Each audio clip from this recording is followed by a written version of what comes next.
তেখেতৰ ককায়েক বিধায়ক হোৱাৰ লগে লগে আহি সমষ্টিত ১ নম্বৰ ঠিকাদাৰজন তেখেত হ'বলগীয়া হ'ল। তেখেতৰ ৰাইজৰ কাম কৰাৰ অনুভৱ নাই। মোৰ নামটোত যেইটা আখৰ নাই তাতকৈ বেছি ডিগ্ৰী তেখেতৰ আছে। ৰাইজৰ ৰোষত পৰা বিধায়ক হেমন্ত ঠাকুৰীয়াৰ ইঞ্জিনিয়াৰ ভাতৃ ঠিকাদাৰ দিগন্ত ঠাকুৰীয়া সন্দৰ্ভত কালি বিভিন্ন সংবাদ মাধ্যমত প্ৰচাৰিত বাতৰি আপোনালোক নিশ্চয় জ্ঞাত। এটা পথ নিৰ্মাণক কেন্দ্ৰ কৰি কালি জাৰুবাৰীত এক উত্তেজনাময় পৰিৱেশৰ সৃষ্টি হৈছিল।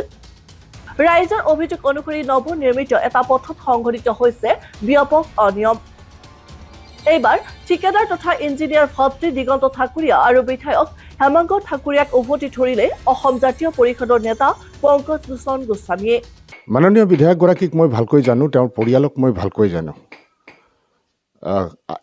প্ৰকৃতাৰ্থত কালি তাত কি ঘটিছে এইটো মই তাত উপস্থিত নাই, মই নাজানো। কিন্তু যে সংবাদ মাধ্যমে যিখিনি প্ৰচাৰ কৰিছে, যদি এইখিনি হয় তেতিয়াহ'লে এইটো লজ্জাজনক কথা হৈছে। ইয়াৰ আগত মাননীয় প্ৰণৱ কলিতা ডাঙৰীয়া বিধায়ক আছিলে, যতীন মালী ডাঙৰীয়া বিধায়ক আছিলে। তেখেতসকলৰ ৩-৪জনকৈ ভাই ককাই আছিল। কিন্তু সমষ্টিবাসীয়ে কেতিয়াও অনুভৱ কৰা নাছিল যে ছেকেণ্ড MLA হিচাপে প্ৰণৱ কলিতা ডাঙৰীয়াই তেওঁৰ কোনোবা এজন ভায়েকক পঠিয়াই দিছে, মালী ডাঙৰীয়াই তেওঁৰ কোনোবা এজন ভায়েকক ছেকেণ্ড MLA হিচাপে পঠিয়াই দিছে, তেওঁৰ অঙহী বঙহীক পঠিয়াই দিছে। এই যিটো দৃষ্টিভংগী আমাৰ মাননীয় বিধায়কগৰাকীৰ, এইটো সমষ্টিবাসী ৰাইজে কেতিয়াও গ্ৰহণ কৰা নাই, নকৰে আৰু ভৱিষ্যতেও নকৰে। তেওঁ যদি ভাবিছে যে তেওঁ ইমান হাজাৰ ভোটৰ ডিফাৰেঞ্চত জিকিছে, তেওঁ এইটো কথাও মনত ৰখা দৰকাৰ, ইয়াৰ আগৰ নিৰ্বাচনত তেওঁ কিন্তু সৎ হিচাপতহে ভোট পাইছিল।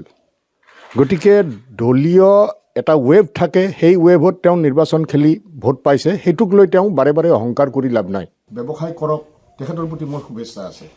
কিন্তু মই এটা কথা বুজি নাপালোঁ যে যিগৰাকীয়ে বাহিৰত থাকি ইঞ্জিনিয়াৰ হিচাপে কাম কৰিলে, চাকৰি কৰিলে, কি এনে ঘটনাটো ঘটি গ'ল যে তেখেতৰ ককায়েক বিধায়ক হোৱাৰ লগে লগে আহি সমষ্টিত ১ নম্বৰ ঠিকাদাৰজন তেখেত হ'বলগীয়া হ'ল। আজি কিছুদিন আগতে লোকসভা নিৰ্বাচনৰ সময়ত আমি এই কথাখিনি প্ৰকাশ কৰিছিলোঁ। মই তেখেতক বেয়া পাই কৰা নাছিলোঁ। মই এইকাৰণে কৰিছিলোঁ যে ভাৰতীয় জনতা পাৰ্টি যিসকলে কষ্ট কৰি তেখেতক জিকালে, তেনেকুৱাকৈ তেখেতৰ ভাতৃৰ লেখীয়া উপযুক্ত বহু কৰ্মী, বহু ব্যৱসায়ী আছে, যিসকল প্ৰতিষ্ঠিত ব্যৱসায়ী। আজি দক্ষিণ কামৰূপত প্ৰতিষ্ঠিত ব্যৱসায়ীসকলৰ লাওলোৱা অৱস্থা। তেওঁলোকে হা হুমুনিয়া কাঢ়ি আছে। তেওঁলোকৰ ভয় ভাবুকিৰ কাৰণেহে মনে মনে আছে। অকণমান কিবা কৰিলে, ব্যৱসায় কৰিলে অকণমান ইফাল সিফাল কেতিয়াবা থাকে। অকণমান কিবা কৰিলেই পুলিচৰ ভয় দেখুৱাই, ইডিৰ ভয় দেখুৱাই, CBIৰ ভয় দেখুৱাই। এই ধাৰাটো তেওঁলোকৰ ওপৰৰ পৰা তললৈ আছে। এইটো পলাপাৰী সমষ্টিটো আছে। ভয়তহে ভজি আছে, শক্তিত ভজা নাই। গতিকে মই এইটো কথাত খুব লাজ অনুভৱ কৰিছোঁ যে এজন ইঞ্জিনিয়াৰ, শিক্ষিত যুৱক, তেখেতৰ কৰ্মস্থল এৰি আহি ভায়েক বিধায়ক হোৱাৰ কাৰণে সমষ্টিৰ ৰাইজক, সমষ্টিৰ কৰ্মীসকলক, তেখেতসকলৰ দলৰ কৰ্মীসকলক বঞ্চিত কৰি তেওঁ নিজেই গোগ্ৰাসে গিলিব বিচাৰিছে। লিষ্ট আছে আমাৰ হাতত। তেওঁ কাক লৈ কাম কৰিছে এইটো আমাৰ লুকআউট নহয়, কিন্তু এইটো দৃষ্টিকটু হৈছে। মই সেইকাৰণে আকৌ এবাৰ ক'লোঁ যে বিধায়ক হৈ যোৱা ব্যক্তিসকলৰ, সন্মানীয় ব্যক্তিসকলৰ পৰিয়াল আছে, ভাই আছে, ককায়েক আছে। তেওঁলোকে কিন্তু এই ধৰণৰ আচৰণ কৰা নাছিল, সমষ্টিবাসীক লজ্জাত পেলোৱা নাছিল। মই বিধায়ক ডাঙৰীয়াক অনুৰোধ কৰিছোঁ আৰু তেখেতক মই কৰিছোঁ, যি কৰিলে কৰিলে সংশোধন হওক। অন্ততঃ বিধায়কৰ আসনখনৰ মৰ্যাদা ৰক্ষা কৰক এইখন পলাশবাৰী সমষ্টি। তেখেতে এইটো মনত ৰখা দৰকাৰ।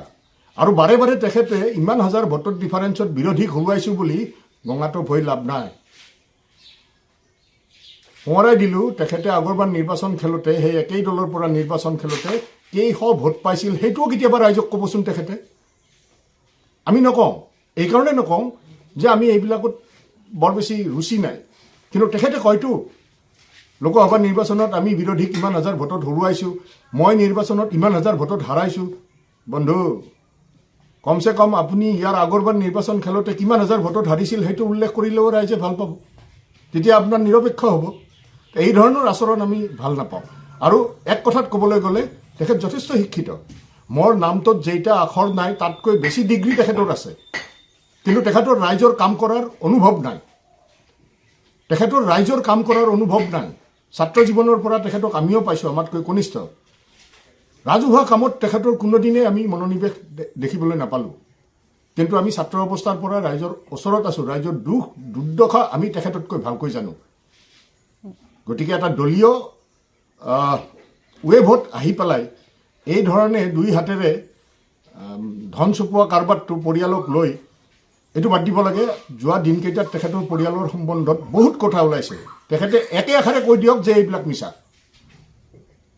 এইবিলাক মিছা, এইটো কৈ দিয়ক। নহ'লে আপুনি সামাজিক ব্যক্তি হিচাপেহে মানে নিউজ চেনেলেই হওক বা অন্য ব্যক্তিয়ে হওক বা বিৰোধীয়ে হওক আপোনাক এইবিলাক প্ৰশ্ন কৰিছে আৰু কৰিবই।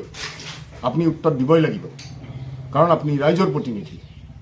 গতিকে ধন্যবাদ। মই আপোনালোকৰ জৰিয়তে মই তেখেতৰ প্ৰতি কোনো ব্যক্তিগত আক্ৰোশ বা বিৰোধীত থাকি মই তেখেতক আক্ৰমণ কৰিব বিচাৰিছোঁ তেনেকুৱা নহয় কথাটো। মই বিচাৰিছোঁ পলাশবাৰী সমষ্টিৰ বিধায়কৰ আসনখনৰ মৰ্যাদাটো ৰক্ষা কৰিব লাগে। নহ'লে ভৱিষ্যতে ৰাজনীতিটো মানুহে ব্যৱসায় বুলি লৈ ল'ব, যিটো বৰ্তমানৰ বিধায়কগৰাকীয়ে কৰি আছে। অসমৰ সংবাদ জগতখনৰ বাবে এক সুখবৰ। নৰূপ নসাজেৰে প্ৰায় 30 বছৰীয়া অভিজ্ঞতাপুষ্ট সাপ্তাহিক কবচ পুনৰ এবাৰ ৰাজ্যৰ মাজলৈ। স্বত্বাধিকাৰী প্ৰণীতা কলিতাৰ দ্বাৰা প্ৰকাশিত আৰু অমৰজ্যোতি প্ৰিণ্টাৰ্ছ, গুৱাহাটী কমাৰ্চ কলেজৰ বিপৰীত ফালে মুদ্ৰিত। আমাৰ ঠিকনা মুখ্য কাৰ্যালয় অসম ফৰেষ্ট স্কুল, হৰি মন্দিৰ পথ, গুৱাহাটী আৰু অস্থায়ী কাৰ্যালয় কলিতা মাৰ্কেট, বিজয়নগৰ, কামৰূপ, অসম। মোবাইল নং 9435114666 আৰু 7024722813। Mail ID probhatiahom@gmail.com।